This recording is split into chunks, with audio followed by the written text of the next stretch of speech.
Hi guys, welcome back to my YouTube channel.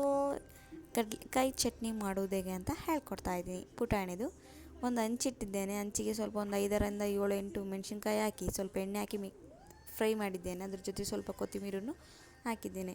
ಇನ್ನೊಂದು ಸ್ವಲ್ಪ fry ಆಗಬೇಕು ಫ್ರೆಂಡ್ಸ್. ಚೆನ್ನಾಗಿ ಫ್ರೈ ಆದಮೇಲೆ ಸೈಡಿಗೆ ತೆಗೆದಿಟ್ಕೊಂಡು ಇದಕ್ಕೆ ಏನೇನು ಬೇಕು ಅಂತಂದರೆ ಕಡಲೆಕಾಯಿ, ಹುರಿದು ಪೌಡ್ರ್ ಮಾಡುವಂಥ ಶೇಂಗಾ ಮತ್ತು ಇದ್ರ ಜೊತೆಗೆ ಜೀರಾ ಮತ್ತು ಹುಣಸೆ ಹುಳಿ ಇದೆಲ್ಲ ಬೇಕಾಗುತ್ತೆ ಫ್ರೆಂಡ್ಸ್. ನೋಡಿ ಯಾವ ಥರ ತೆಗೆದಿಟ್ಟಿದ್ದೇನೆ ಅಂತ. ಈಗ ಮಿಕ್ಸಿಗೆ ಹಾಕೋಬೇಕು ಫ್ರೆಂಡ್ಸ್. ಏನನ್ನು ಹಾಕೋಬೇಕಂದ್ರೆ ಕೊತ್ತಂಬರಿ ಮತ್ತು ಹುರಿದಂಥ ಮೆಣಸಿನ್ಕಾಯಿ ಮತ್ತು ಜೀರಾ ಮತ್ತು ಇದ್ರ ಜೊತೆಗೆ ಹುರಿದಂಥ ನೋಡಿರಿ ಶೇಂಗದ ಪುಡಿ, ಇದು ಹುರಿದು ತೆಗೆದಿಟ್ಟಿದ್ದಂಥ ಶೇಂಗದ ಪುಡಿನೂ ಹಾಕಬೇಕು.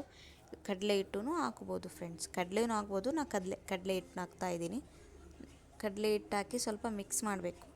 ಒಂದು ರೌಂಡ್ ತಿರ್ಗಿಸ್ಬೇಕು ಮಿಕ್ಸರ್ನ. ಇದ್ರ ಜೊತೆಗೆ ಸ್ವಲ್ಪ ಹುಣಸೆ ಹುಳಿ ಹಿಂಡಿದರೆ ರೆಡಿಯಾಗುತ್ತೆ ಫ್ರೆಂಡ್ಸ್. ನೋಡಿ ಹುಣಸೆ ಹುಳಿ ಹಿಂಡಿದ್ದೇನೆ. ಈಗ ನಾವು ಇದನ್ನು ಒಗ್ಗರಣೆ ಮಾಡೋಣ ಬನ್ನಿ.